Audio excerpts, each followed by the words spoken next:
No,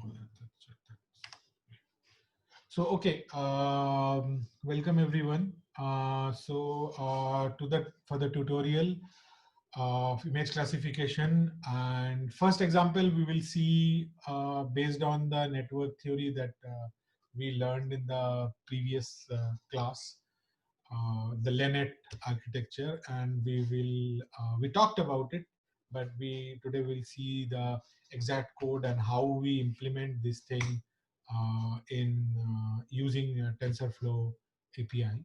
So let's start with this.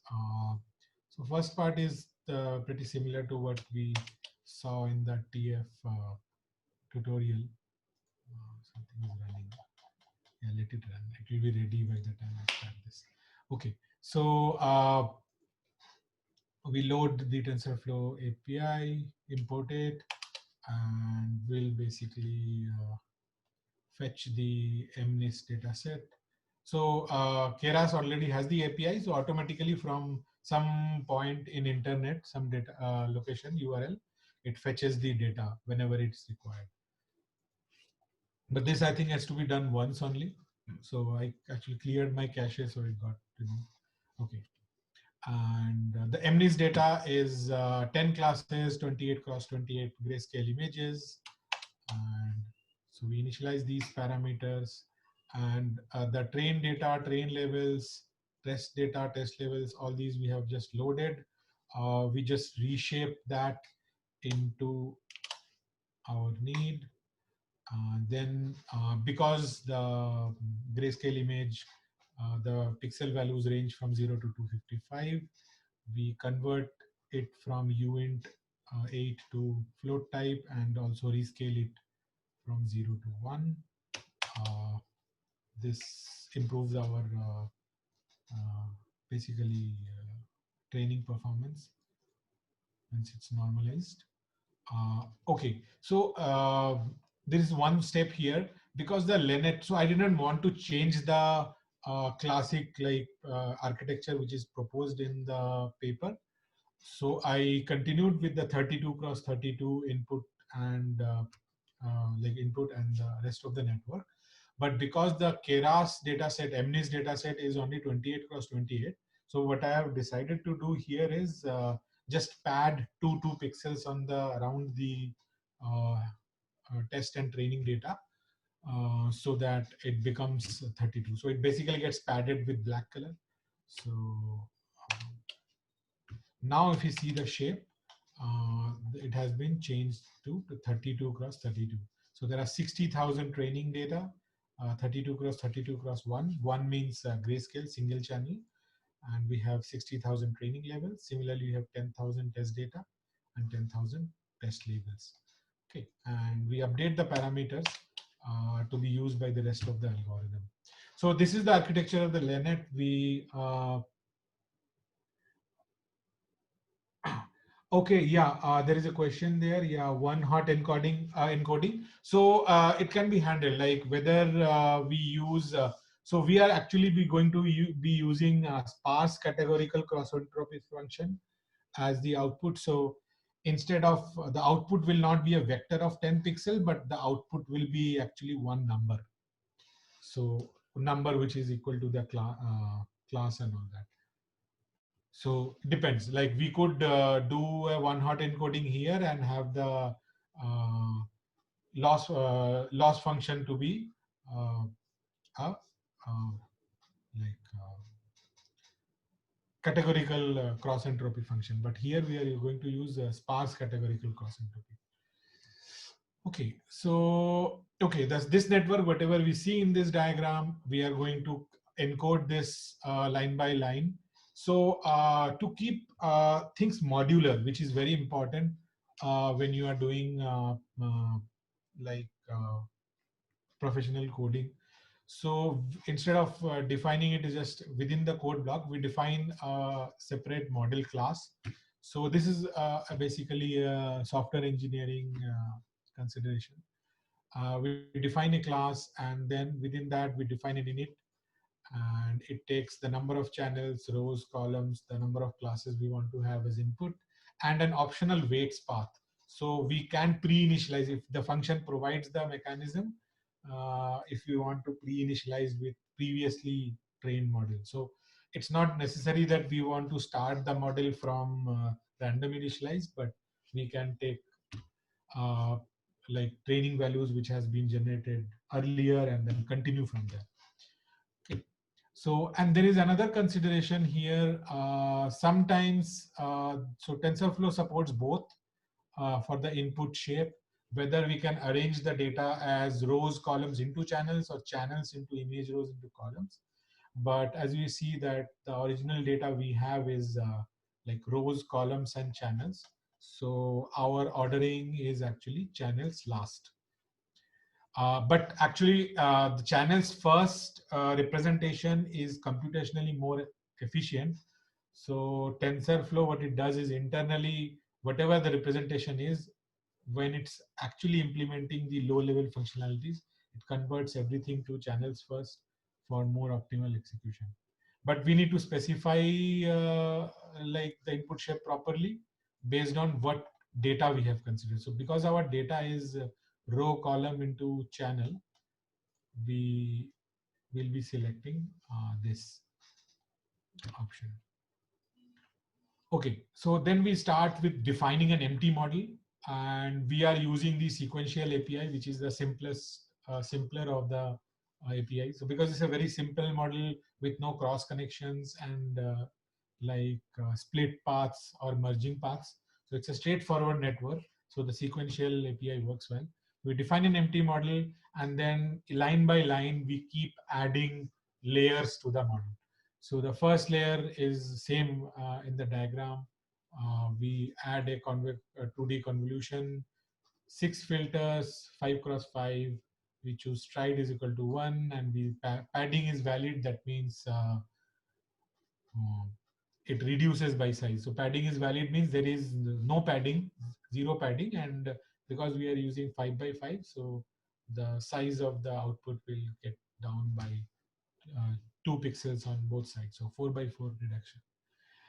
The activation we choose is tanh because that was proposed in the 1998 paper, although ReLU is more standard now. Input shape, we define the input shape. So this is our first layer. After that, we define an average pooling layer of size 2 and stride 2, which is this step. Let me just, uh, yeah. And then the second convolution layer, same size, stride, padding, but instead 16 filters, and followed by another average pool layer. Then what we get is the output is a convolutional volume of 5 cross 5 cross 16, which we flatten using the flattening layer, so which does nothing, just reorganizes the data, the array data into flattened array of 400 cross 1. And then we add the two fully connected layer. First one is 120 units, activation tanh. The second one, 84 units. So this API, right, it's very convenient to like define models. Like we define an empty model and sequentially keep adding more and more.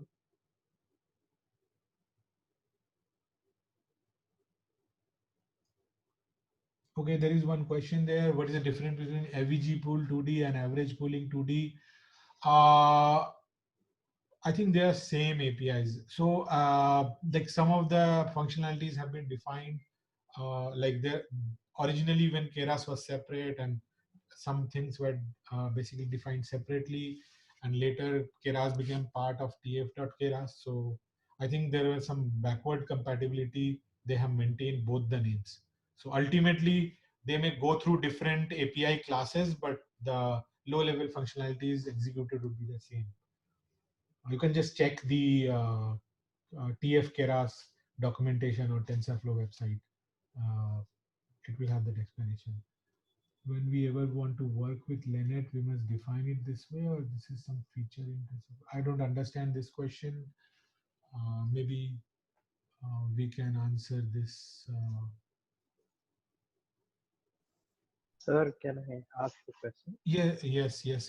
Yeah, so I mean to say now you've defined the class and you've added all the layers, right? Right. So, so whenever we want to work with Linux, we have to do all this, or is there You any? can directly, so in the previous, if you remember, I'll just show you the TensorFlow neural network tutorial I did, right? There I did uh, not define a class and stuff. Like I just wrote this, right? Uh, Yeah, it does the same thing, but this is not modular. And if you have to define a very big network, and the bigger thing is like, have it modular as well as reusable.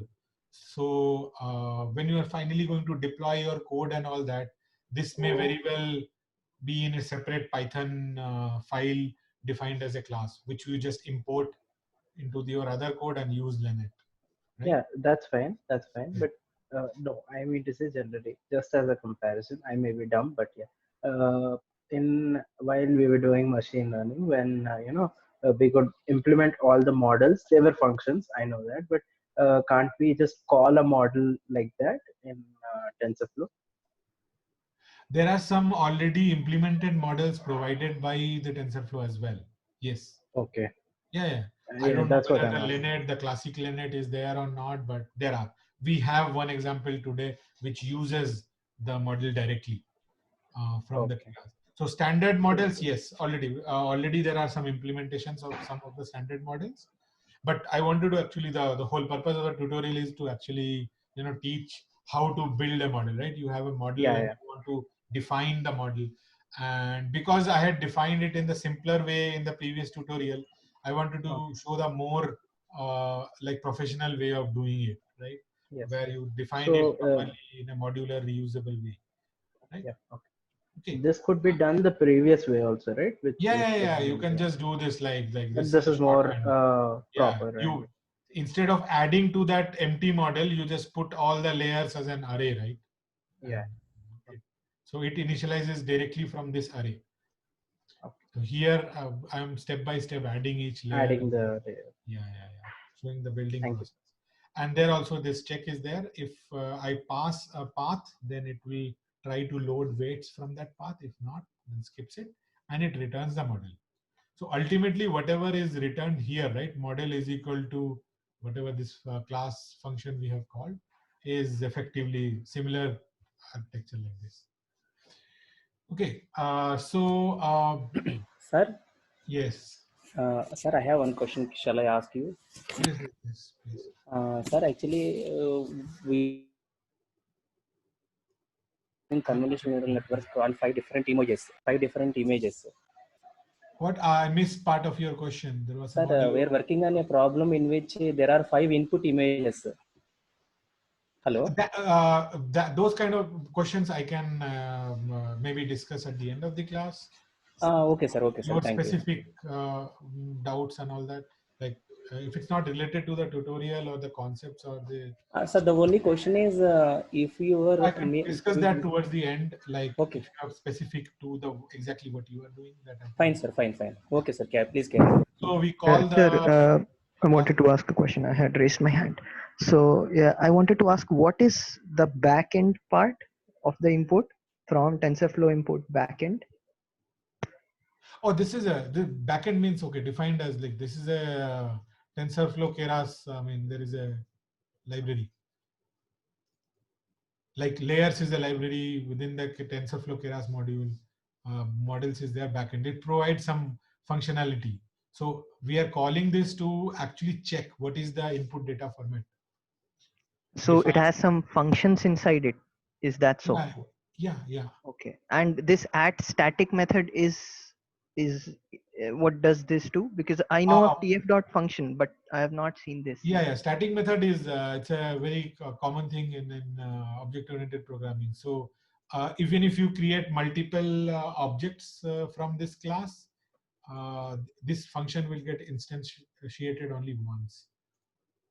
So it's nothing to do with TensorFlow. It's a basic object-oriented thing. This same thing exists in C++, Python, Java.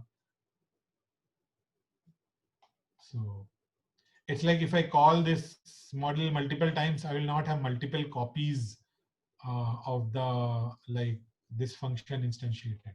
So after the first initialization, it will keep using the same thing.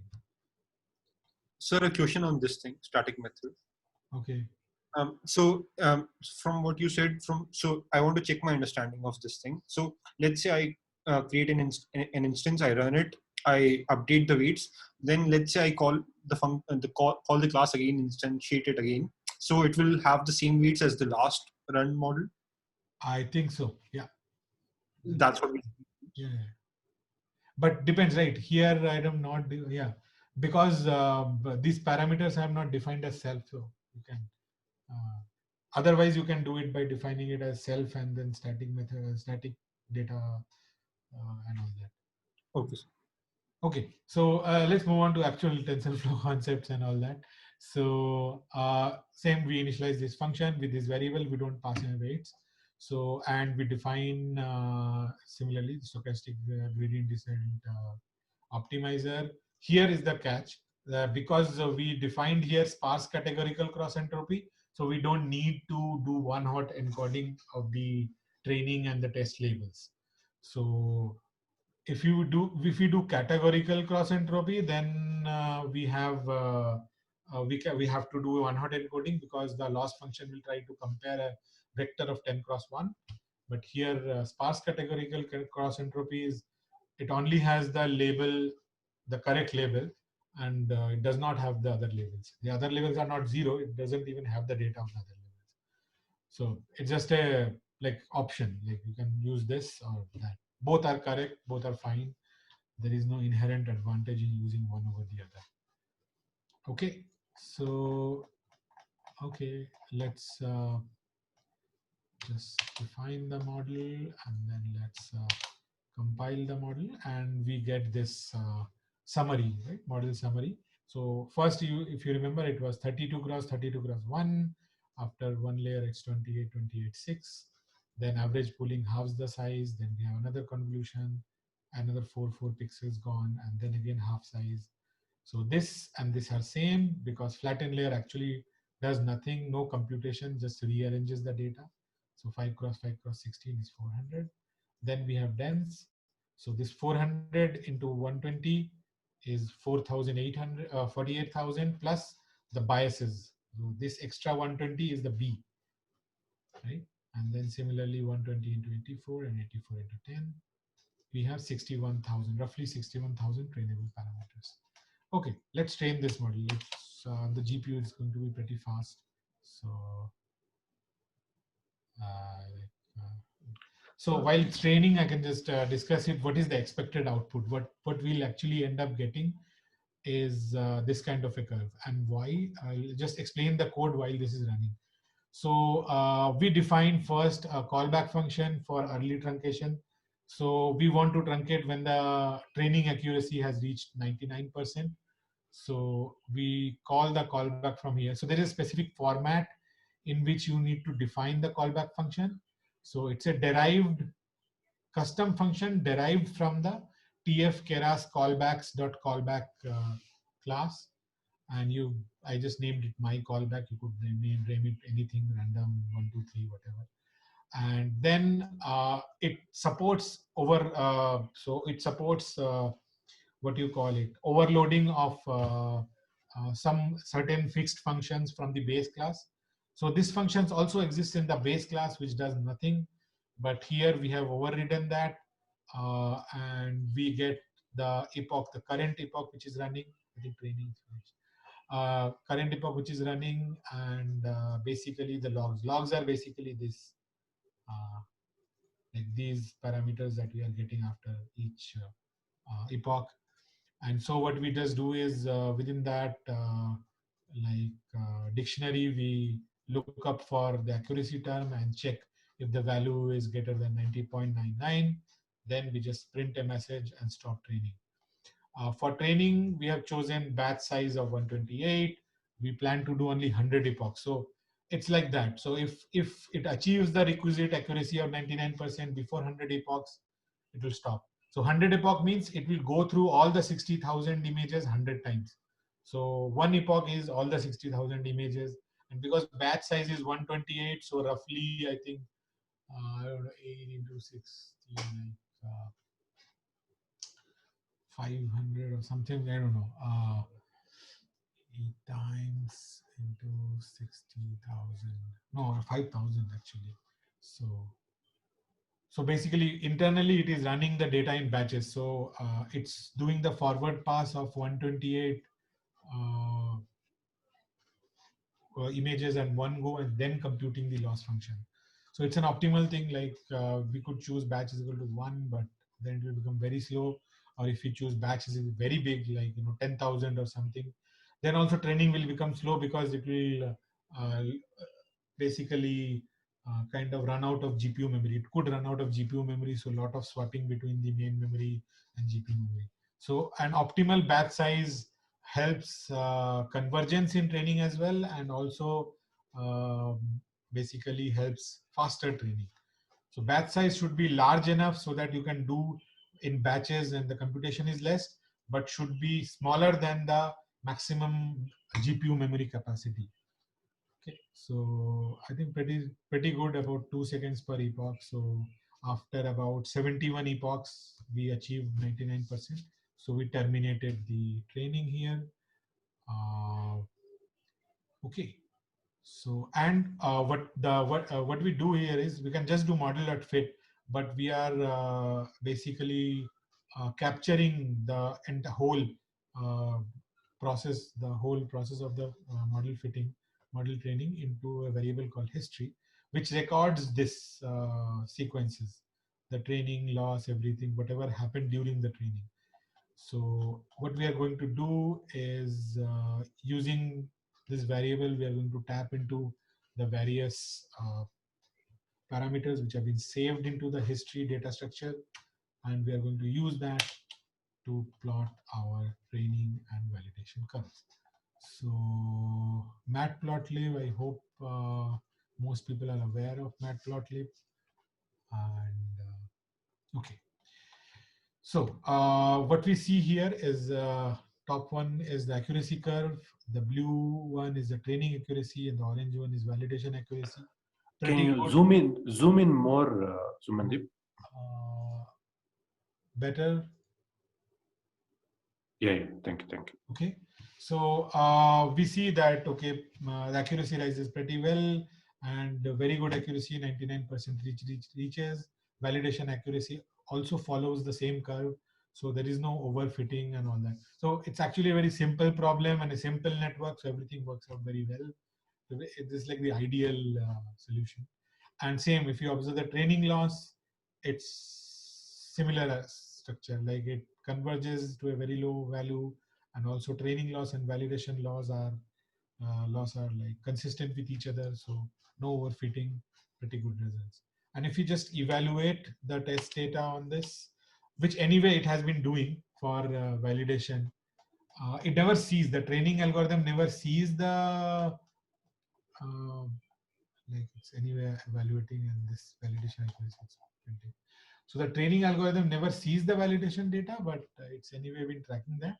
The final accuracy we are getting is pretty good, like 98.62% is like very decent. And we have a function because we have trained it and we don't want to train it again and again. We want to save it. What we do is save the model. In case we didn't want to do the training again and again, we could have, I will not be running this code block. So we could just run this function again, call this lenet init function and pass on the weights. So we have saved it to temp. We could rename this and to this file and just call this. So it will not only define the model, it will also initialize the weights to the weights defined in this file instead of random weights. And then we could have compiled the model again. So compilation is required again after you load the model and load the weights. So normally when you have already developed your model and in production, you will basically using this code block. Like you already have the weights saved somewhere. You have already have another function or an internal library which defines the model network. And we just call this, get a very like already prepared model into this, and then you compile it with whatever metrics you want it to run with, and then you can train it further. You can actually train it further with different data or same data. You could run it for more epochs, or you can use it to evaluate. So now we'll run this, but it's not loading this, but it is going to use the freshly trained model. Okay, now let's visualize the results. So this is the output results of just a little bit smaller. Right. So these are the output results of the MNIST training that we just did, and we are like plotting the images. We are on the top. We are writing out the original test labels, and on that image, I am displaying the actual class which it has predicted. So this is the predicted class which matches the label and the image. So it's pretty fine, and so this is fine. I just like visualization. When you are trying to visualize your data, there is a lot you can do. So here I'll just explain some basic tricks which I have used, like defined a 4x3 figure, 3x4 figure, and we chose 12 predictions, and we randomly picked up 12 indices from the whole range of test labels. So we had 10,000 test labels, and we randomly chose 12 labels and created an index array out of it. And from that index, based on the index array, we created a smaller set of test images and test labels. So each of these contains only 12 images. So this kind of tricks are useful when you are trying to, in production, you're trying to visualize your data and all that. And we predicted using the model on these test images, not on 10,000, but just these 12 images. And we just plot this. And also I did some similar trick here, because the image is too small, like 28, and what I want to like have a bigger image. So we resized it using some OpenCV function, and converted into color, Y color, because I wanted to overlay this label on top of it. So if there was a wrong classification, it would have appeared as red, and the right classification would appear as green. Here it's 98.62%. So the chance of getting, if you run again and again, maybe once you'll get some wrong. Unlikely. 98.2 means I have to do it like really 10-20 times to get one. So anyway, so slub plot and all that. So you can look into like stuff like matplotlib, and so data visualization is a skill set like you should learn very well. So Sumandeep, when we are now we ran LNet, if we are trying to compare the results with some other network for say we want performance, what tricks do we? I'm not able to hear. There is an echo. Half of the words. Yeah. What about now? Now? Yeah, it's better. Yeah. So now we did everything for LNet. If we use any other network, yes, and we want to compare the performance, performance means what? There are two ways to compare the performance. One is this training graphs, right? The accuracy and the loss functions. That these curves you can compare to subjectively say whether there is underfitting, overfitting, or some weird stuff is happening. This thing. And then there is the numerical comparison. You evaluate on the test set and check the accuracy level. Okay. Both comparison is required. This accuracy result is not good enough in its own, and the curves are also not good enough. So you need to look at the accuracy curve, loss curve, as well as the final accuracy like testing. And ideally, like we should also check it with previously what you call wild data. Like you just take using your camera, take pictures of handwritten characters and see whether it is able to predict or not. So those kind of things also should be tested. Okay. And the final deployable .hd that file. Yeah. So that format is a like a format. It's a scientific data format. So you can read about it. You just search about HD5, you will get the like very good description of it. It's a pretty common way of storing like scientific data. So it's an efficient way of storing a lot of numbers, right? You have 61,000 parameters and other stuff, and it stores the structure of the, like it's a graph kind of thing, right? So the HD5 format has the capability. So the load weights and save weights function has the format implemented into it. So because we pass it as this extension, it automatically saves in that format. So it's not just Sumandip, there are questions in chat. Chat, I can see, are we making three parts of the data? No three parts of the data, only training and validation. So originally the data set has only training and test. We are picking the test as a validation set. There is no separate like test set. But ideally you should have. With validation, here we are also not doing much of hyperparameter tuning. So the basic concept is you train on the training data, use the validation data results for hyperparameter tuning only, not for training, but just to arrive at the hyperparameters. And then finally you deploy and test it on that test data. So that's the usual thing. We are not doing that here. We are not doing any hyperparameter tuning because we are picking up a very standard model and doing it. Like we don't want to fiddle with the model. We just wanted to show, okay, this is a standard model and how does it perform on a given problem. Okay, 98 point correspond to validation. Yes, 98.62 correspond to validation. It's actually validation accuracy. Yes, loaded. Yeah. So this is for so I already had these networks trained before and saved into this. So whatever I'm running live, I'm storing into a temp .temp file, but these files are already present in my notebook. So if we go into the weights, so all the networks that I have previously trained, I have pre-saved the weights. So that if I want to show something, I can quickly show. I don't have to spend the time training the model. Okay. And Sumandip, are these weights are saved as Python dictionary as it is in PyTorch, or is there some? No, this is a different format. HDF5 is a different format.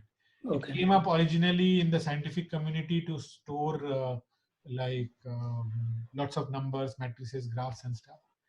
You can just read up on this, the format. Knowing the internal structure of the format is not important, but it's a good knowledge to have. Yes, sir. If we would have used load underscore model instead of load underscore weights, yes, I don't think then we would not have to again reinitialize the class, right?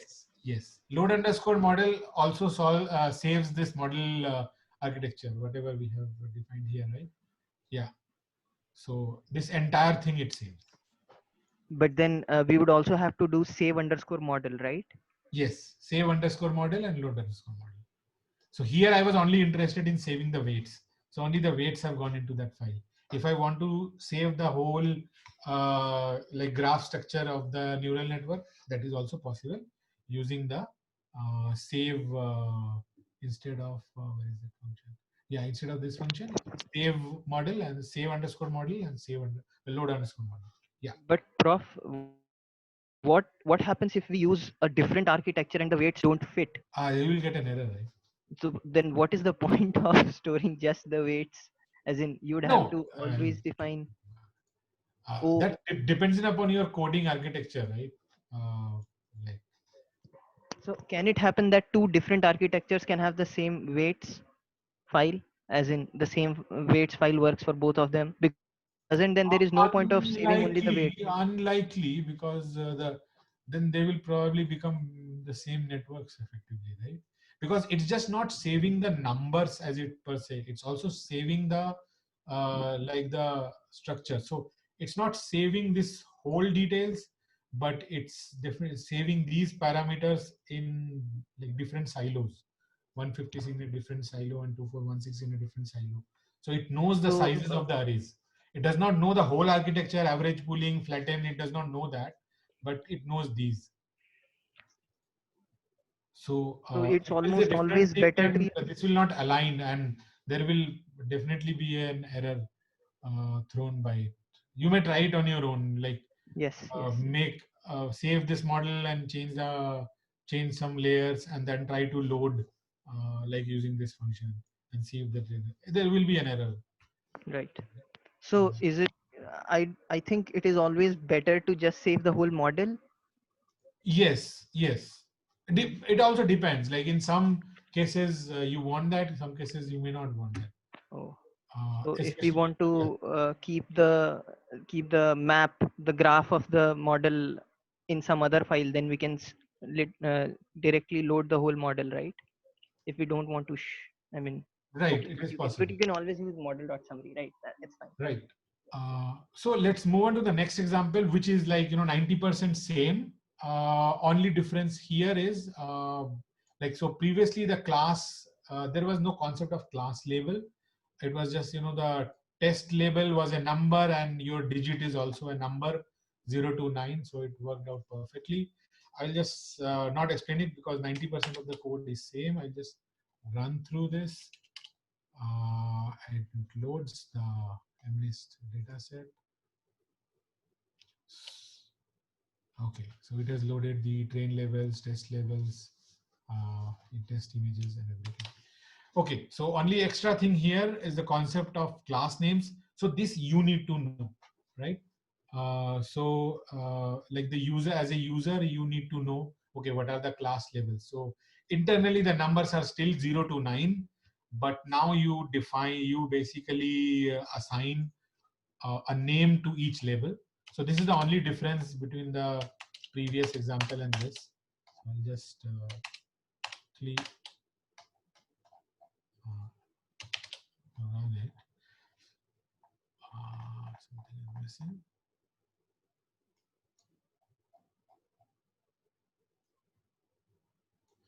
I think there may be a. Okay, I'll just stop this call.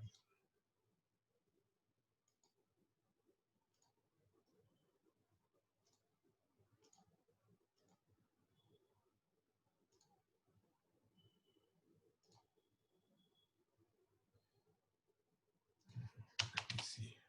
Yeah. Oh no. I think there is a kernel crash.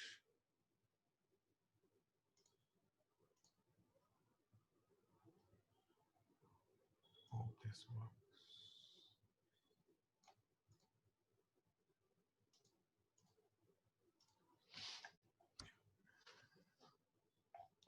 Let's see. Yeah. So I think the other training that I was doing was taking up most of the RAM. So there was no, not RAM, the GPU memory. So this was not getting any space to have. So here the only difference we have defined. So while training, you see, we don't care whether the class names are, but we define the class names here, and we'll only be using it when we are like trying to print the label and all that. So this is also the same network, similar size data, although a slightly more complex, relatively complex problem, like from data point of view, but the volume of the data and size of the network, everything is same.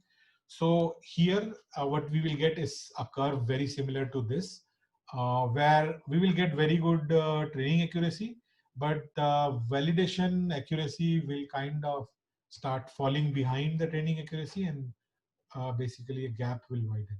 So after about around 7-8 epochs, it starts to widen, and then it's saturated.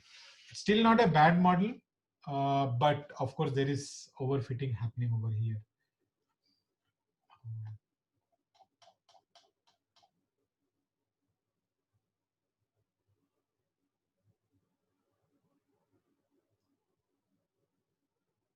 So let it run. Just give it maybe 1 minute. In 1 minute, it should converge.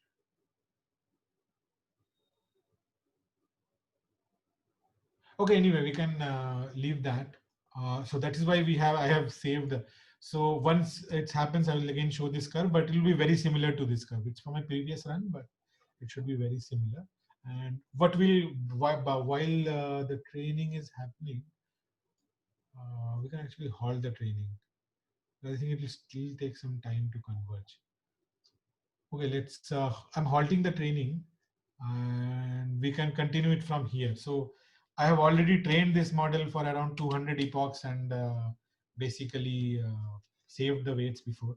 So I just loaded the weights and we evaluate it and we'll get around 89%. So the training accuracy was around 95% and the testing accuracy was close to 90%. And again, we try to visualize this MNIST data. And this is what we get, like there is the label, and that here we should get some errors if we run it 2-3 times. Yeah, here you see, right? So here we got a wrong label classification because accuracy is now 90%. So 1 out of 10 should be wrong. So the label was t-shirt and top, but the prediction was shirt. And so we visualize it like this. Any questions on this? So the only difference here is instead of only during prediction, right? After you have predicted the number, the class level, when you have to actually, output the results, then you have to deal with the class name mapping, which you have defined. So that based on what you know of the data set, you define the class names and use that as a prediction label rather than just the number. Right? So internally the number makes sense, but when you are presenting to humans, you need to present it in a way that they can understand.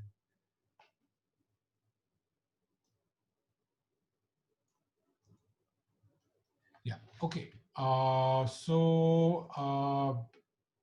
Not much difference. So we'll actually move to like the other two concepts that I want to discuss today.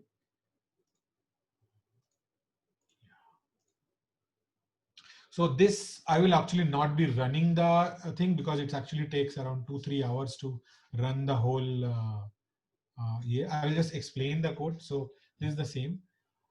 So two concepts that I will be showcasing in this. One is data augmentation. So we talked about the data augmentation and showed some image examples in the previous lecture.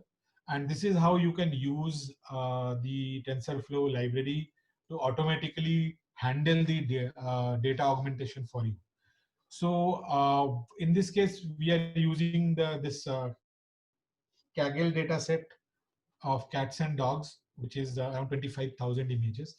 So using some scripts, I had already split the, so this is actually based on a tutorial by Lawrence Moroney. So he's actually in the TensorFlow, he's in Google. So he's also an active participant in the TensorFlow team. So it's partly based on his, I have made some changes to this. So I've already split the data into like 10% data for validation and 90% data for training. And so this split I had already done from the Kaggle dataset. So already, so the training data is under training folder and the testing data is under testing folder, which you can see here. So here I have the data folder, and within deep learning and cats and dogs, the data, respective data is within the training and testing folders. So within training, there would be two folders, subfolders, one cat, one dog, and 11,250 in each. And within testing folder, there will be two folders, again, cat and dog, and each will have like 1250 each. So it reads the 498, then maybe there are two images, maybe corrupt or something. There are some corrupt images in this data set. Okay, so the basic concept here of data augmentation is we use the image data generator API provided by TensorFlow Keras pre-processing image, and it handles everything we have been doing previously. We were scaling it, converting it into floating point. So this is handled by just this one parameter. We are also doing rotation range is equal to 40. That means randomly some of the images will be rotated up to 40 degrees, a random value up to 40 degrees. Width shift, height shift is a percentage, like 0.2 means 20% of the image. So whatever the image resolution is, 20% shift, random shifts, up to 20% random shifts will be given. And shear range is 0.2. That means shear is basically an operation where your squares become rhombuses. So using some warping functions, you can give shear, which actually kind of mimics taking the picture from a slant direction and all that. Then there is zoom range of 0.2, so up to 20% zoom, plus minus zoom will be done on the images. Horizontal flip, which is very important. So you take some image which is right-handed, you make it left-handed, thereby immediately doubling your potential data variations. So there are more. You can go to the image data generator documentation, which was, I think, a link provided in the assignment document. So you can go there and see there are like a lot more variations you can do. More variations. So this is basically synthetic data, right? Yes. So the original data is cats and dogs folder. I can. Got it. No, my question was, when synthetic data is generated with the change of orientation, are the labels also generated automatically, or how does yes, that is the beauty, right? Like if this is a cat, so anything it generates from this image is going to label it cat. Okay. Got it. So we define the image data generator that, okay, these are the operations we want. Then we call that data gen flow from directory. So basically it will load the data from the given directory, and it does all the things in one step. Like it basically does these random variations, makes the whole collection, splits the data into batches of 128. Got it. And class mode binary, so it knows. So it loads from the C. We don't even tell it which is the cat folder and which is the dog folder. So Got it it. generates the class labels as well. Got it. So it will only look at this folder. So testing, or in the case of training, it will look at this folder. Okay. And it will see how many subfolders are there. Okay, 2. So 2 class problem. And first folder is cats, so it will automatically assign label cats 0, and it will assign dogs to label 1. So all the stuff it will do on its own. That's the power of this function. So all of these things which were very manual, right? And you have to do for all the projects. The TensorFlow people, they have developed this module, and it's an open source contribution. So some people have implemented this and given a very clean API. Same kind of processes we define for the testing data, which we create, which we are actually using as a validation set. Okay. And it prints this. So this is the output of this line, and this is the output of this line. So it says. So now there's no concept of bounding box manually, nothing. No, nothing. Everything it handles. Okay. So we say 150 to 150. So the input data may be of various resolutions. It will rescale all the data to 150, 150. Okay. Good. Target size is this. So input data may be a collection from internet images, and you don't have to manually resize them even. So it will resize everything. So it handles everything. It will do all the image processing. It will resize all the images to the resolution of the model that you want. It will automatically, you say it binary, so it will select the class, put the class labels, everything. Okay. Very good. Now to solve this problem, we define a custom, I have a question. network. Yeah, so I'm not very clear about the resizing. So let's say I have an image initially of 320, 320. When you say we resize it down to 150, 150. So is it a crop? Like No, not crop. No. So cropping is, all of these things are here. I think random crop I have not used. You can use random crop as well. But whatever, so before processing this, right, it will load the image, convert into 150, and then go through all these operations. So here 150, 150 is basically height and width. Yeah, it's not like if I have a 1500 cos 1500 image, then we'll only get 10% of the image. No, the whole image will be rescaled to that size. Okay. So if the full cat is visible in 1500 cross 1500, in 150 cross 150, it will still be the full cat, but a smaller cat with less number of pixel, noisy and pixelated. But then it will like they do all these random operations. So actually what happens is these random operations are only defined at this stage. See, we run it, it runs in 1 second. So these random operations are just operators defined at this stage. The actual operations will happen only when we start training the data. Okay. One more thing. Yes. So in this augmentation, the image data generator for both validation and training. So Yes. let's say I have only one, for an example, let's say I have only one image in the training dataset. Then how many image will I have after passing through this? Like, will all these things be done in one, or will it be done So separately? I'll explain it. So while training, it actually does random stuff.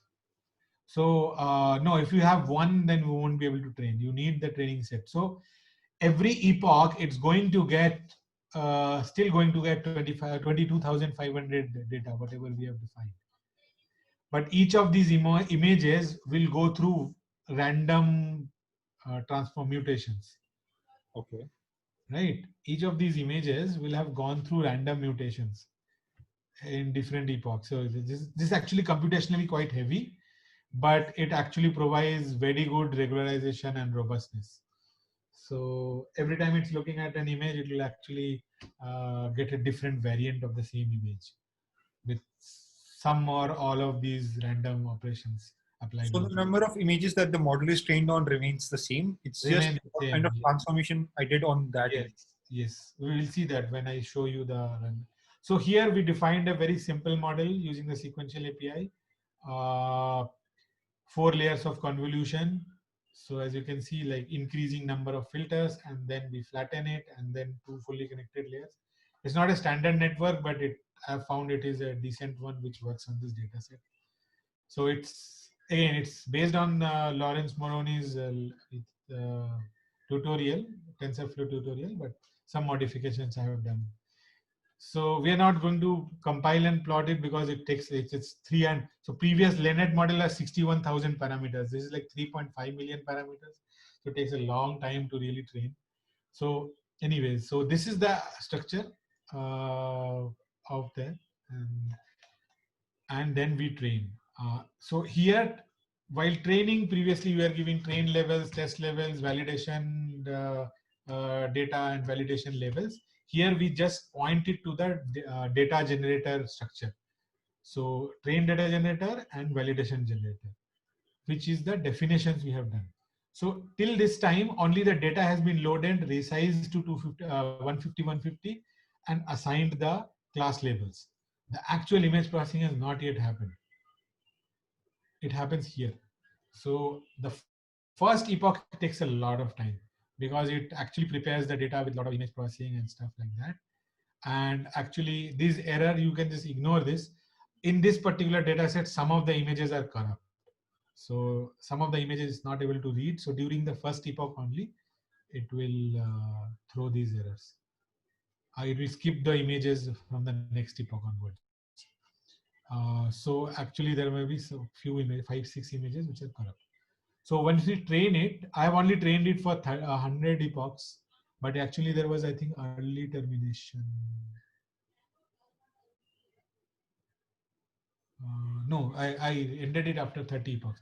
So because you can see, like each epoch, because it's a big network and a lot of data, and plus it also has the data augmentation computation. Each epoch is like 125 seconds, so 2 minutes. So this 30 epochs itself took about an hour to train, more than an hour. And if you train it on your own, this kind of curve we get, which is very weird. And that's happening because every epoch, it's doing different mutation of the data augmentation. So some of the epochs is good, some of the epochs suddenly it's little bad.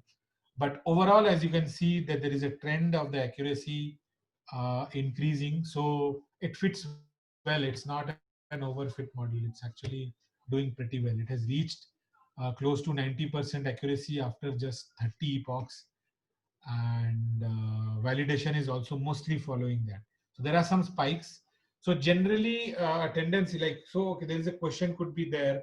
that if I end it at a particular spot where this is the model, where the validation is very low. So generally we keep saving the model at multiple, so we don't save the model just at the end. So we keep saving the weights after every few epochs, or maybe every epoch, depends if the weight size is small. And then at the end we pick one of them based on whatever we see in the curve which fits. So there are some questions. Fit generate. Okay, there is a question. Fit underscore generate. As of TensorFlow 2.1 and above, fit generate is deprecated. So the fit function itself provides all the functionalities of fit generate. And in the future versions, there is no guarantee whether the fit generate function will exist or not. So that's deprecated. You could find, if you write use fit generate for code now, and later or try to use the code in later versions of TensorFlow, you may not have that function anymore. Batch size does not affect image size. Yeah, I think Abhijit has answered that.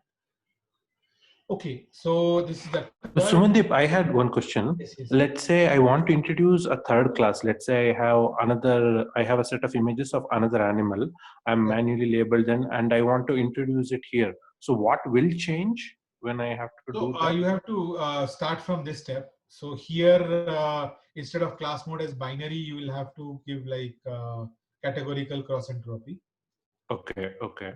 And nothing else. You just have to add one more folder here. Say cats, dogs, and horses. Okay. Right. Okay. So you okay. put a horses folder and put all the horses data you have.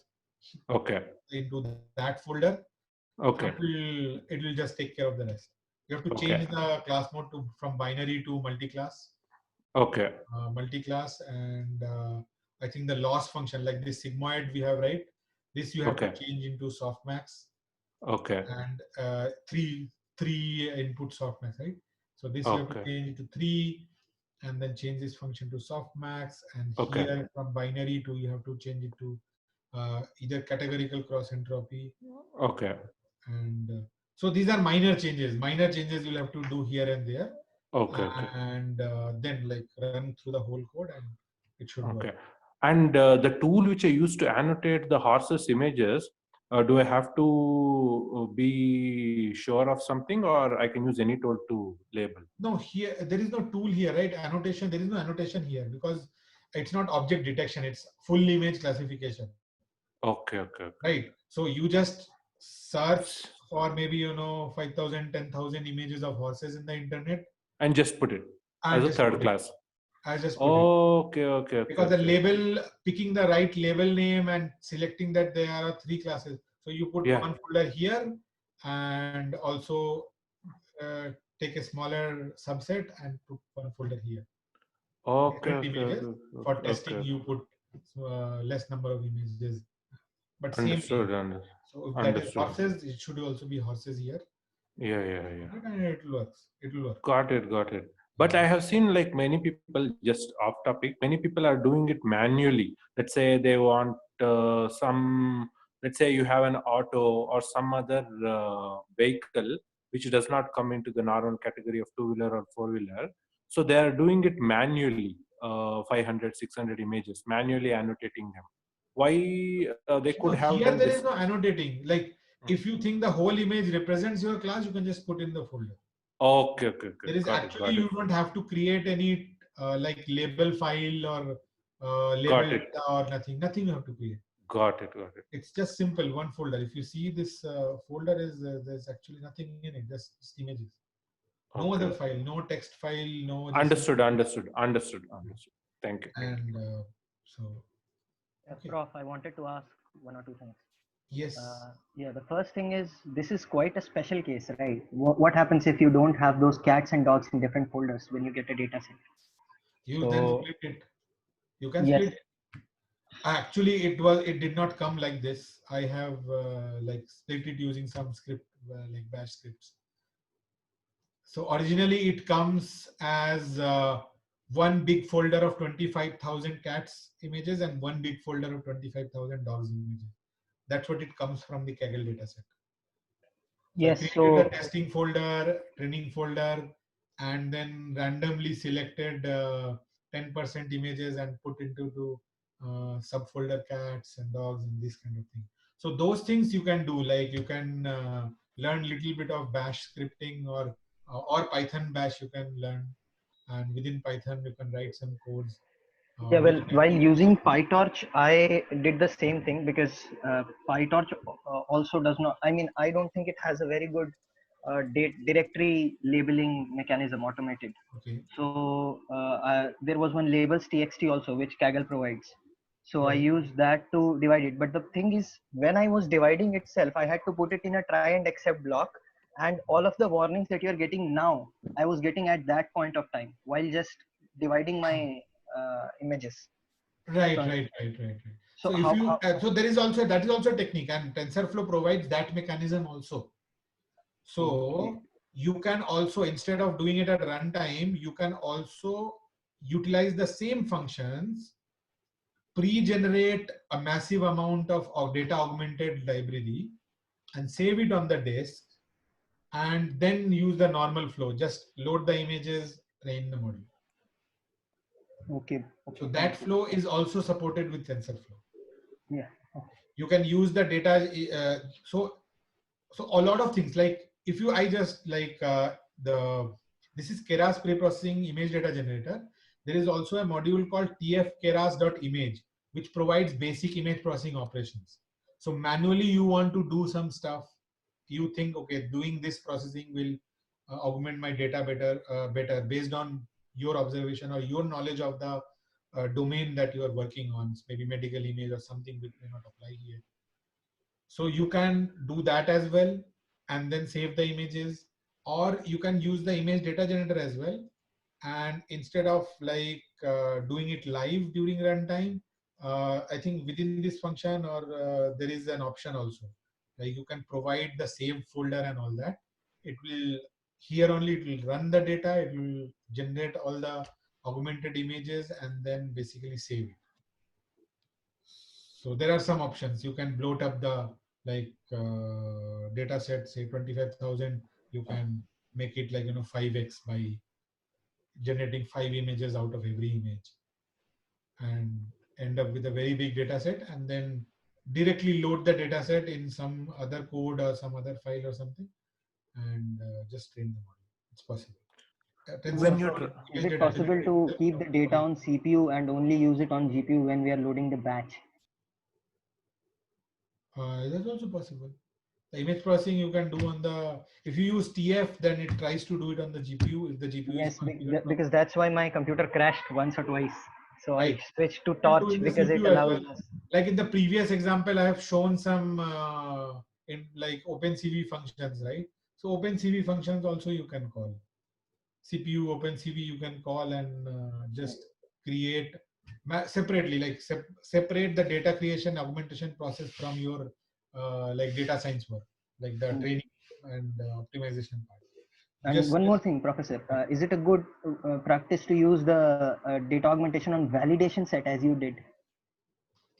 yeah, because I mean depends, but I wanted to like have more variety in the validation set as well, because the Because validation set I, also I usually think of the validation set as something similar to the test set. So right, I tend to right. keep If you it the want to same keep the so that I, validation set, yes, fixed, you can keep it fixed, if especially if you plan to do hyperparameter tuning, then it okay, makes sense to thank you. keep it Yes, fixed. yes. Yeah. Okay. Also, Sumandeep, one last question. Yes. When you downloaded the mixed data, cats and dogs from Kaggle, what was your reference to split the data? What was your No, no. reference? The cats were in separate folder in the zip file and dogs were in a separate folder in the zip file. But Okay. there was no test versus training split. Okay, okay, And okay. I had to reorganize the data. So cats were at the top level, and I had to Okay. first create the top level as the training and testing, then create separate cats, dogs, two folders in the Got training. it, got it. Because Understood. the Thank image you. data generator expects in that format. Got it, got it. So that Thank has you. some basic codes you can write in like. Understood, Bash. understood. I understood now. Thank you, thank you. Okay, let's move to the next concept. Another concept is like, why train from scratch? Why not build upon like standard models provided by the the open source community, or by sometimes even when papers are released, the authors release the models and initial weights on their GitHub and all that. So that's a very good practice to start off, and we'll see how. So Inception V3 is a very big network. It has around 21 million parameters, uh, and like it could take weeks to train, and has been trained on like millions of images. So all the knowledge of having looked at so many images, and what defines what object and all that, that knowledge we can download it. It's so download it directly into our starting point. So here, like there was one question, right? Whether we can use a previously defined model.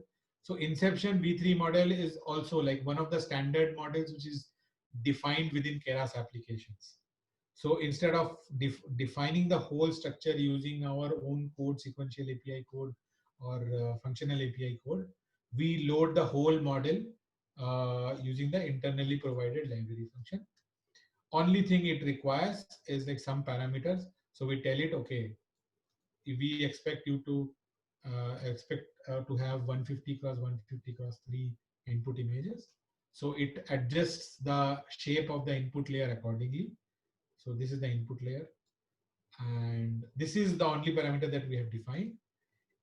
We say include top is equal to false. That means the top layer. Top layer means the final classifier layer. So as we discussed previously, right, the Inception network we had discussed on Monday, it's like there is sequence of Inception repeated 9 Inception modules followed by a classifier layer. So once we do false, it does not load the classifier layer, because we are going to define our own classifier. This is originally for 1000 class ImageNet classifier, but we are going to define our own classifier, which is the cats and dogs problem. Again, from basically to save time, I've already downloaded this. This is around 90 MBs. So I've already downloaded and saved this file, the weights file, into one folder. This I have downloaded it from the Google hosting location. So this is hosted by Google itself. Inception V3 and all that for TensorFlow. So I've loaded it, downloaded it. Now we load it, and then we mark it trainable as false. So all the layers and all the parameters we mark as locked. So whenever we will train the model, these gradients won't be computed, and they won't be updated after each iteration and each epoch. So this is a very big network, as you can see, like it's a massive network. And at the end, so mixed 10 is the basically, so first you have the convolution layers, and there are like sequence of Inception modules. So as you can see, this concatenation and all that, right? Like you will have sets of concatenations, which we learned during learning the architecture of the Inception network and all that. So all of these, after concatenation, activation, everything, this is the final stage of the feature detector. So it has 21, roughly 21, almost 22 million parameters. And this appears as non-trainable parameters because we have specified the pre-trained model as false. So we have says the trainable parameter is false. So this is one key. So you take the model, you load it with pre-trained models or pre-trained weights, and then log the layers. Then using this, we create a base model. So it is possible to use only a subset. Like instead of mixed 10, if you want to use a smaller network and tap on an early stage, we could have picked some other layer. So these mixed layers are where all the sub blocks of the concatenation, right? Filter concatenation merges. So mixed 5 we could have picked up, or mixed 9 we could have picked up. So we chose to take the last one, which is the final mixed layer, which basically concatenates all the previous layers. So this is just before the classifier. And using the pre-trained layer, like this is the output and the input is the input layer that we have defined. We build a base model. And again, we print the base summary, which is now exactly the same as that, but now it comes as a base model. So if we had reduced the base model by selecting an earlier layer to tap, the base model would have been smaller than the pre-trained model. So we load a model, we can do something truncation of the model if you want, and then using the same Keras sequential API, what we did was extend the model. So we included the base model and added our own custom classifier layers. So we flattened it. So the output here is a 3x3 convolution and 2048 filters. So we flattened it, which is roughly around 9 into 2000, 18,000 something parameters, and we added 2 fully connected layers and a single neuron for sigmoid classifier. 0 is for cats and 1 for dogs. And if we run it, we get something like this. So from 18,000 something nodes, we drop it down to 512, and then again 512, and then 1. Okay, so here is the final model, which is like very big, 31.5 million, and trainable parameters are 9.7 million. So it's still pretty huge to train. Rest are locked. So all the inception layer models won't be, they will be evaluated, but they won't be differentiated. No gradient calculation, no update step. Then I trained it. Basically trained the extended model. This also takes a very long time. Again, the same kind of image corruption errors. So yes, okay. There is one nice thing to observe here. The convergence in this is a bit faster. So why? Because it has already learned a lot of stuff before. So that is the beauty of, like, not only we did not have to spend weeks and months to train this. So if you see, right, like 80% accuracy is hit after around like 12 epochs using our custom network, even if it's a small network, because we started with random initialized values. But here, because we already started with well-trained network, 80% accuracy was hit only in the second epoch. So it already has, prior knowledge of what image processing means. It has never seen the cat versus dog problem, but because it has solved the ImageNet problem, it has looked into a lot of classes, which includes cats and dogs and other items, and looked at like millions of images. So it has learned some of the, ideas of image processing. And because of that, the convergence is very fast. It quickly jumped to 83, 84, and if I had trained it for a bit longer, it would have reached a pretty decent. So it's a pretty good net result actually. Accuracy is 88.5, and luckily by random choice, the validation accuracy is slightly greater. So Sir, it's not lucky. I think during the whole training, the validation accuracy has been greater. Yeah. That's because this data is quite simple for the model, and the data generator for the training data makes it a bit. Yeah.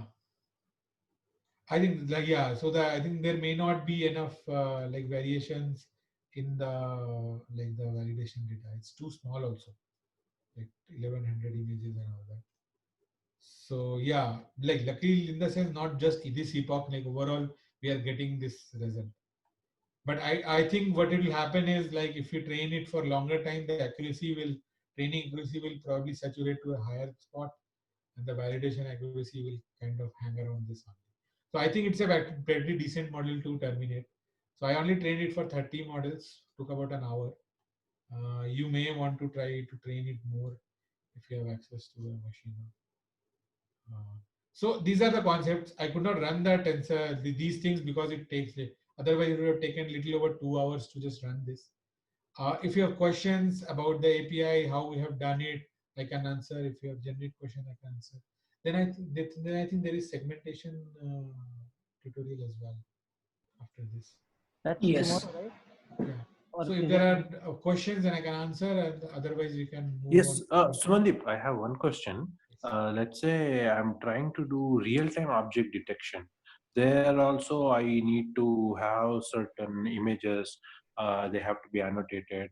And in that case, can I use the same technique that was used here, where you had images in different folders and you use image For generator? object detection, Yeah.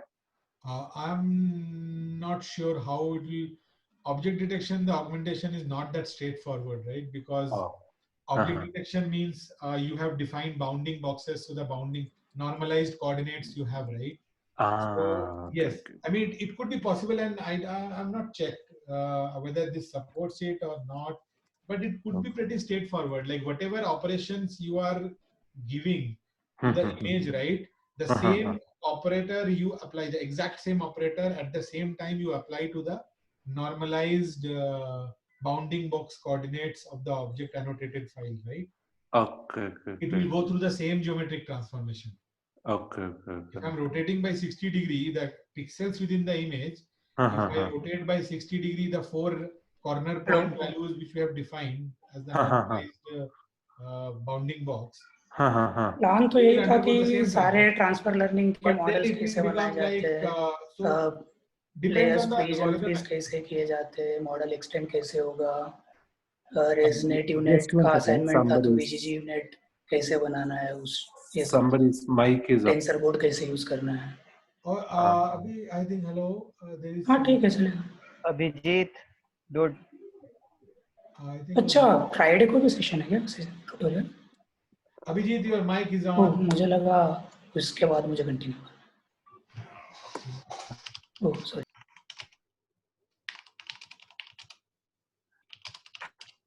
Okay. Okay. Yeah, so, that's what Sumandeep. Yeah, but then there will be a problem. So right? that too like is a bit algorithm tricky. like YOLO. I'll just finish it with that. Like algorithm like YOLO and all that, right? They have upright like boxes and all that, right? But then if you apply the same transformation, your box will get rotated. So I don't think this kind of thing. I mean, for augmentation, for object detection, some other techniques have to be done. Sir, what Maybe I I mean have- I can talk Got about it, but, got it. I think it will be covered later when the object detection module is. Understood, understood. Yeah. Sir, what's normally used Yeah. is that you use an annotation of a polygonal region around the object, and later on with a script you convert it into a box. Right, So right. then you can apply this directly and then use the script later on. Augment the data, then use the script. Right. Then basically simplify the basically rotated polygon into like upright bounding rectangle, right? But then the job of the annotators becomes very Can you huge. just repeat? Yeah. Because in Yeah, my yeah, yeah. practical work, Can you just also, repeat we have that? done that thing. Just a sec. So what I'm trying to say is, suppose you have a face you want to annotate. Yeah. Normally you would have a bounding box around it. But Yes. for this case, if you were trying to use augmentation, you draw a polygon around it, okay, which is Okay. tightly bounding the face. Now Okay, you data augment it, okay. So the transformation would again send the polygon to a boundary of the new face, okay. And now you use a script to calculate. Now the face has polygons surrounding it, so you have stored the point coordinates into some JSON file, or let's say a dictionary or something. Somewhere you have stored it, right? So you use the Python script to get those coordinates and take the minimum x coordinate, maximum x coordinate, minimum y coordinate, maximum y coordinate, and you construct a box. Okay.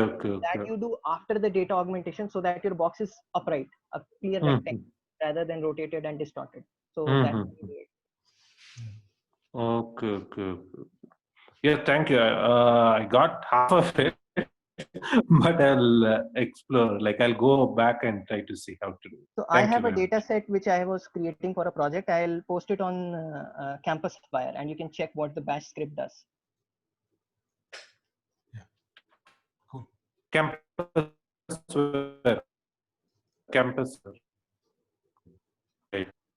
Yes, CampusFire. Yeah. Thank you very much. All right. Abhijit, are you taking over for the segmentation tutorial? No, I will be continuing tomorrow. Oh, you'll be continuing tomorrow. Okay. Yeah. So are we ending the session now? I have a question. Okay, sure. Now I can answer questions. So in the unit the architecture, when I was reading the paper describes a bit different architecture. Yes, yes. In the sense that the pool layer, it says that. So I could not understand it, and I could not find how to implement it. I found it really hard. So one point was, after the pooling layer, they want, for each feature map, they want to add a trainable. They want to multiply the sum, the weighted sum of the pooling, by learnable parameter. I don't know how to do that. I was trying to look for it, but I could not find it. Yeah, so there were some differences from the standard. So there were like some differences. One of the common difference was average pooling was done before the activation. So those kind of changes are there. And like, so there were some tricks. There is echo happening, and somebody can they switch off their like mic.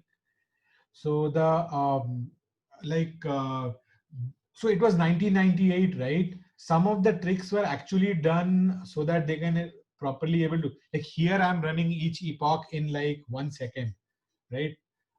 But at 22 years back, that used to take a lot of time. So some of the tricks which have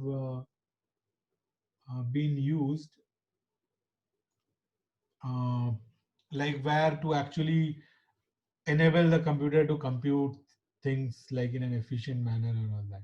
Similar thing in AlexNet also, right? AlexNet architecture we like discussed in the slide, but that's not what the original paper says.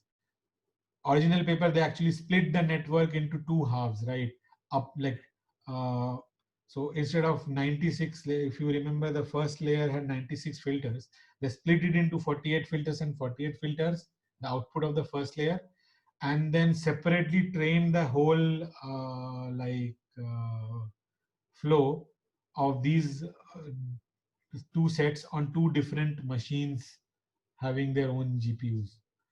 And then time to time they synced up the data, like after I think the third layer and the seventh layer, they sync up the data, like the gradient. Basically syncing of data means what, when you do backprop, you propagate the gradient not only to this half of the network but to the other half as well.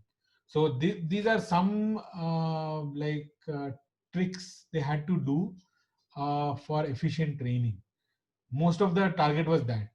Also, of course, if you see the analysis and all that, then lot of analysis you can read. The paper is actually pretty good to read. But when we are implementing today in 2020, like we implement the core thing in a very simpler manner, because we don't need to go through like here, right? This is the one. So Got it. Thank you. yeah. Okay. This just is one thing I talked about in the lecture.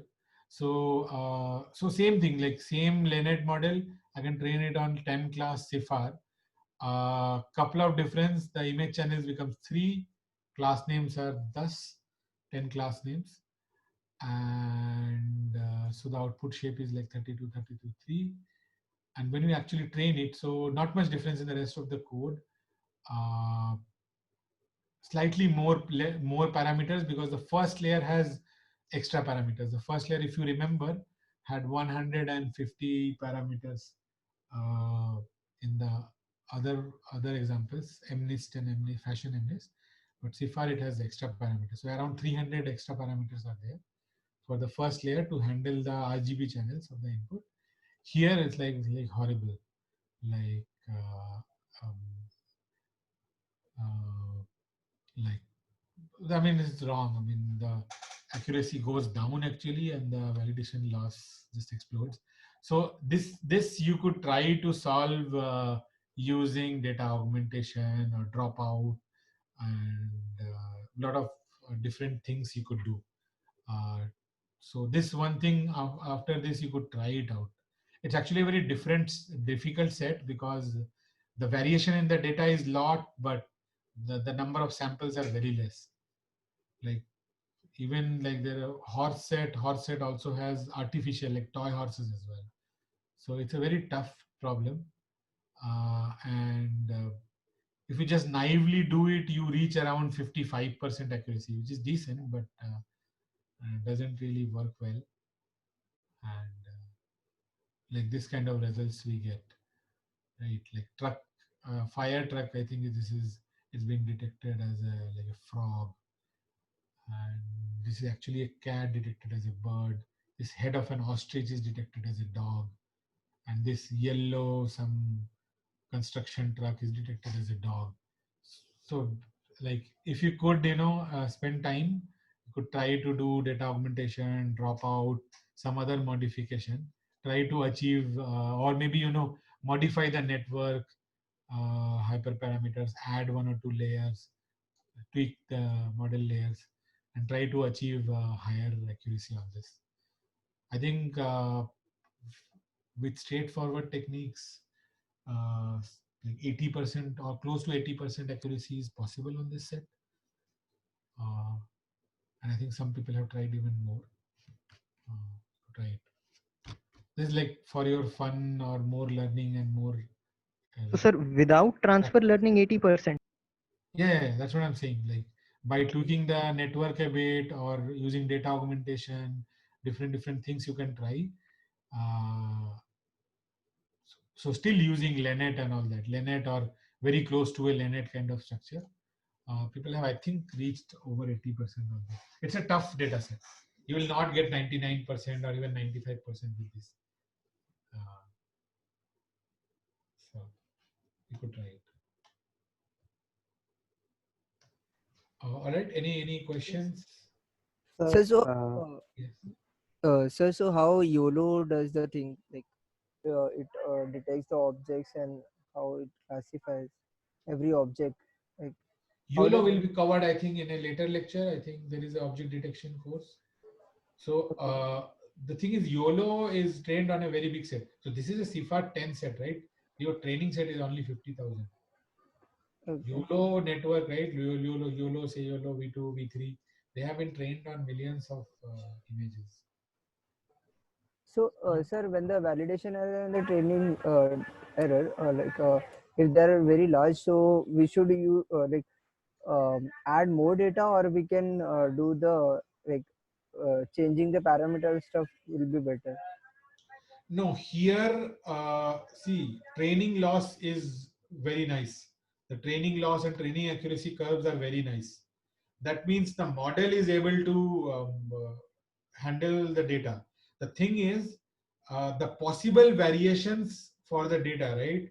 Say if I pick, in this example, if I pick like deer, the possibilities of deer are millions and we only have 50,000 samples. So it's a very sparse data.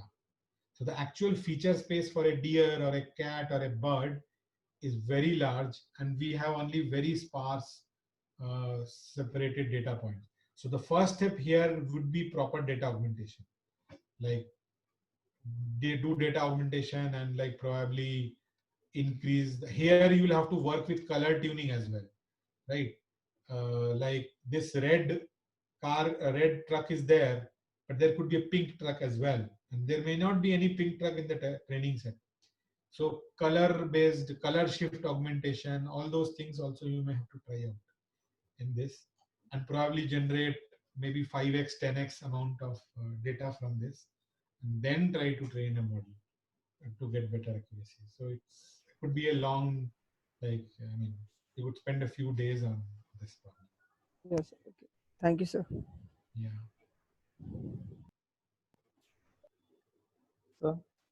So the thing you've done with cats and dogs, like Right. arranging it in the folder. If I'm doing it on Google Colab, so I'd have to do the same, right?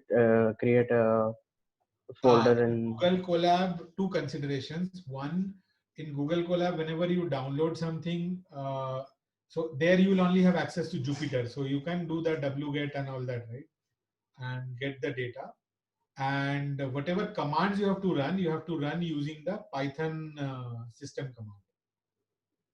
no, There I you mean to can't have say a like terminal. no, like here in the training underscore directory, you've given the link of the training data, right? can't I give a link of the GitHub where the file is stored in Google Colab? Can't I do that? Yes, you can do that. Like no, you can do even better. Like you may have the data on some, say, Google API URL or somewhere, right? Yeah. One of the examples we downloaded from there. So Anyway, Colab provides temporary storage also, so yes. you can store your files there. So whatever files you download using so you'll have to first execute a download command, wget kind of command. Like, do I need to download for it? Can't I directly pass it from Google? Like, No, the And you, data you will have to download from somewhere, right? Cats and dogs will be in Kaggle, right? You'll have to bring it from Kaggle. Or maybe okay. a copy No, will no. be shared within the Google API's website. No. Apart from Kaggle, if for suppose I got the data set in, in GitHub itself, somebody has done, So you that have to bring the data from GitHub to your this, right?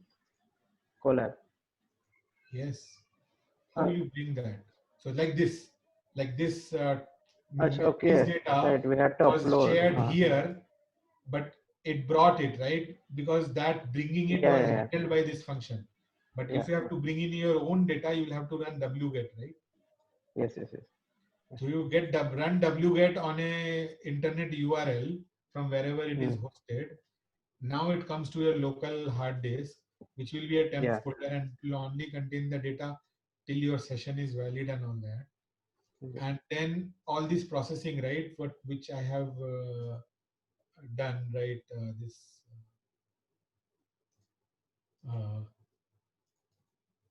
Yes, like organizing the data into testing, training, all that you can include. I think this scripting, how to do that in Python is basically in the TensorFlow blog that we had shared, right? That is by Lawrence Moroney itself. He talks about this thing as well. You can go through that. What are the exact commands and how to formulate the commands. So they are normally bash commands only, but executed within the Python OS and system calls. So there you do all the moving files from one folder to another folder, randomly choosing 10%, 20% of that and putting them in the test folder, remaining, like moving from training to testing, the remaining gets left out in the training folder.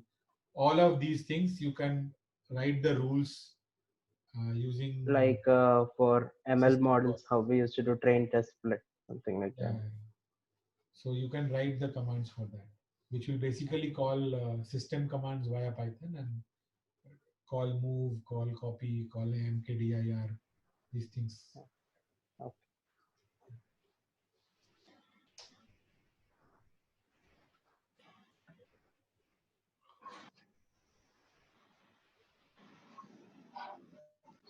Okay. There are no Hello, more sir. questions. Hello, sir. Yeah.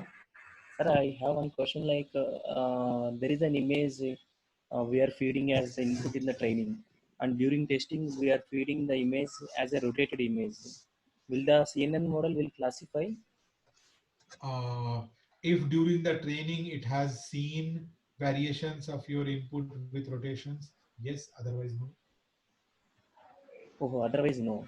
No. If say if it had only seen dogs who are like standing on their four legs, but suddenly there is an image of a dog which is standing on its rear two legs like a vertical, and if no such image exists in the training set, and if you have not done data augmentation to generate rotated images of that degree, then it will not know it's a dog, and then your result will be random.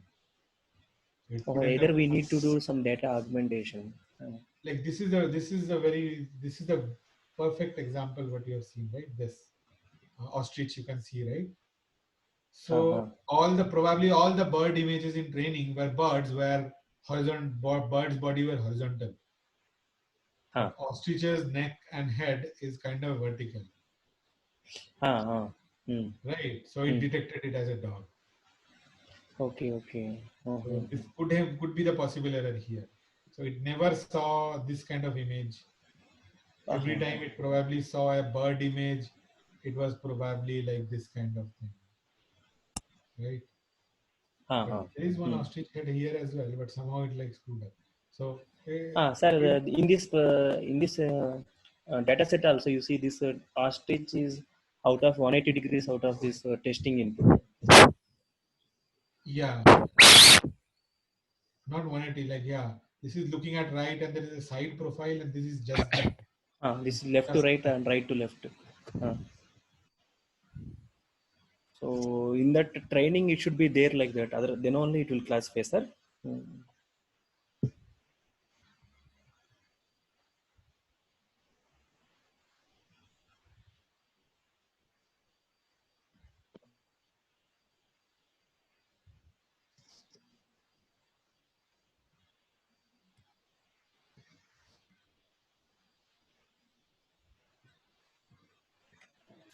Hello. Hello. Hello. Sumandeep, you are on mute. Oh. Hello. Yeah. Yeah, sir. Please. Yeah. So it's like that. Like in this case, the truck, right? Like it will learn something from the shape of the truck. It will also learn something from the color of the truck. Okay. So if we end up in the testing set, one truck of color where it doesn't exist at all in the training set, it might be a difficult prediction. Sir, one question like similar to this, like we have 4 dots in the image. Let us suppose each dot is like at 0 degrees, 90 degrees, 180 degrees, and 270 degrees in an image. Right. And testing in image also having 4 dots, but at 45 degrees, 135 degrees like that. It means Right. tilted by 45 degrees. Right. But other images which are there to be classified in the problem are having more than 4 dots, like 8 dots or 2 dots or 16 dots, but Right. not 4 dots. Then this tilted signal and the tilted image and the original image will be classified into the same class or not? Or you want to select the amount of rotation? Yes, sir. I have 4 images, sir. One image is having 2 dots. Second image is having 4 dots. Third image is having, let us suppose, 8 dots. These are the 3 images are the input. But during training, these two dots are on x-axis. Let us suppose. Now the same 2 dots are on the y-axis in the testing. But the number of dots are 2 only, not 4 or 8. Then whether these 2 dots will be corresponding to the 2 dots, actually my requirement is these 2 dots has to be classified corresponds to the 2 dots image on the x-axis, but they are now on the y-axis, but the number of dots are same. Will it be classified correctly, or will it be classified as 4 dots or 8 dots? If all the training set, all the dots are in horizontal axis, and in your test set they are in vertical axis, then you don't know what it will predict, because it has never learned to see things in that way, right? Unless you add more data where dots are on y-axis are already present, or do data augmentation like flipping via diagonal. Okay. And so if you flip horizontal and vertical, then basically becomes flip by diagonal. So you flip by diagonal and then generate some data, then it will learn to recognize those. But again, if you're training only with 2 dots or 4 dots, and in your actual test set there are 8 dots and 16 dots, then it's also a bad set. So see, the basic rule is your training set, your test set in the real world is infinite, right? If you have a live projects, then it could have get millions of requests and all that. Your test set should be a representative of the distribution of your tests. Your training set should be a representative distribution of the expected test set in production. Okay. If it is not, then you need to work on your data. Then no matter what you do, you will never get a very good very good production system. So your training set is nothing but a representative set of all the possible combination. basically inputs in the void, when you will send out your model into the world, whatever kind of inputs it is expected to get, Okay. the Okay. training set must be representative of that same distribution. The kind of variations, the distribution should be similar. Understood, sir. And of course, validation is a split from the training set. Validation is a split from the training set. But the training set inherently must follow the kind of variations that you expect in the real world.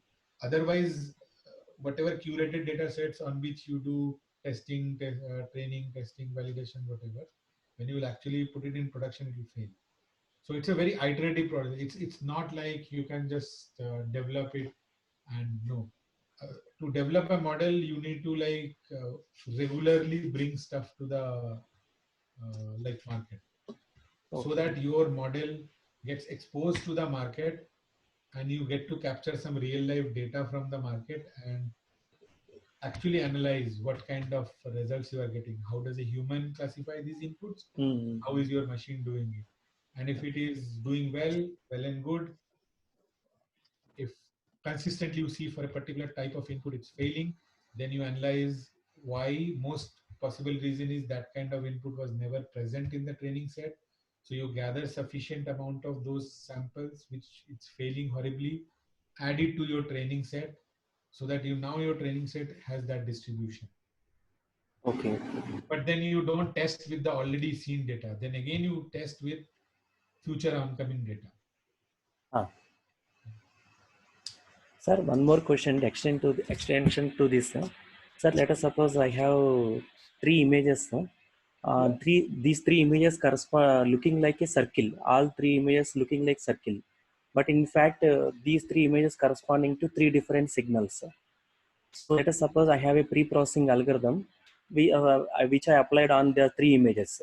And that algorithm is able to produce 3 different means 3 new images from the 3 original images.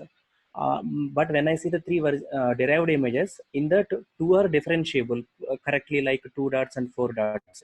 But the other image is looking like a second image, almost means looking like a 4 dots image. Means I don't understand this problem.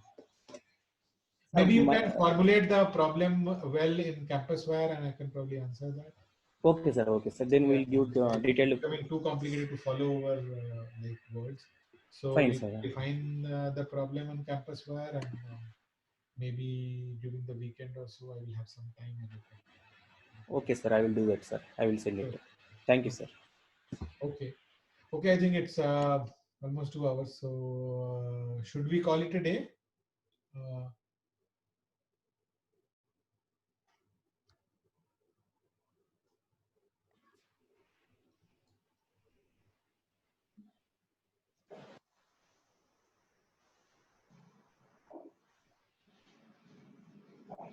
Hello. Okay. Yeah, so the rest of the tutorial will continue tomorrow at 9 o'clock. And just one more left. So whatever these notebooks I have discussed today, right? I will be sharing. So we'll put it up on the website. Link to this. Link to download. I'll probably post it on the GitHub and then share the GitHub link on the Shala website. So Mandeep, one last generic question. Autonomous cars, they use a very low-end processor compared to the task that they use.